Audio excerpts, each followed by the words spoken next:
Comment nous avons fait pour acheter ce lieu? En se donnant les moyens, en mutualisant le capital de départ pour arriver à acheter un domaine. On a tous mis un petit peu de nos sous sur la table. Chacun qui intègre l'Oasis apporte ce qu'il peut apporter.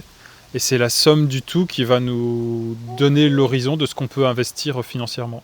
C'est un projet inclusif. Les apports sont différents selon les moyens de chaque personne. Ce que j'ai trouvé intéressant aussi dans ce projet, c'est le fait qu'on accepte qu'il n'y ait pas de barrière financière à intégrer le projet.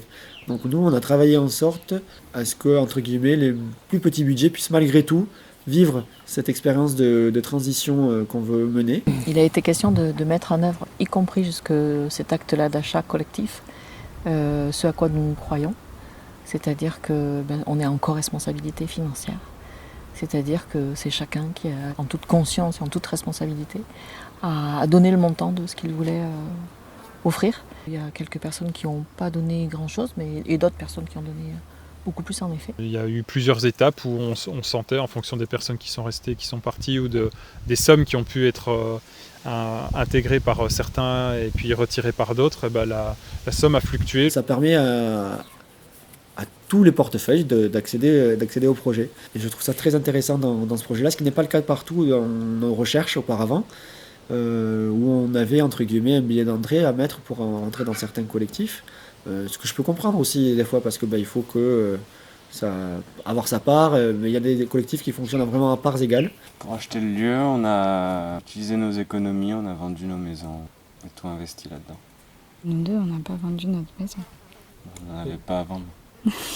Des maisons ont été vendues pour rassembler le capital, parce que tout n'était pas sous forme d'argent disponible. Oui, il y en a qui ont gardé des appartements sur Bordeaux.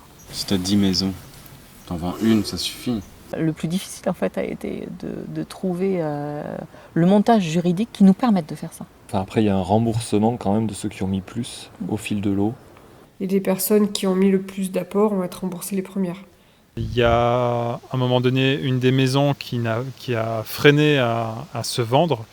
Et du coup, nous avons fait appel à un système de pré-relais auprès de nos connaissances et amis pour leur demander de nous prêter de l'argent à très court terme sur une durée de 6 mois, de 6 à 9 mois, pour pouvoir acheter le domaine dans les temps dans lesquels la mairie nous avait demandé d'acter l'achat.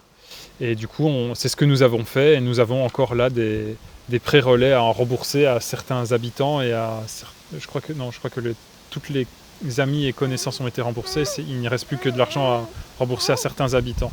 Ça n'a pas gêné du tout que chacun mette ce qu'il a pu mettre comme argent. Au contraire, je trouve que c'est permettre de prendre part à ce projet en étant jeune et en ayant peu de moyens, c'est ce qui m'a plu aussi.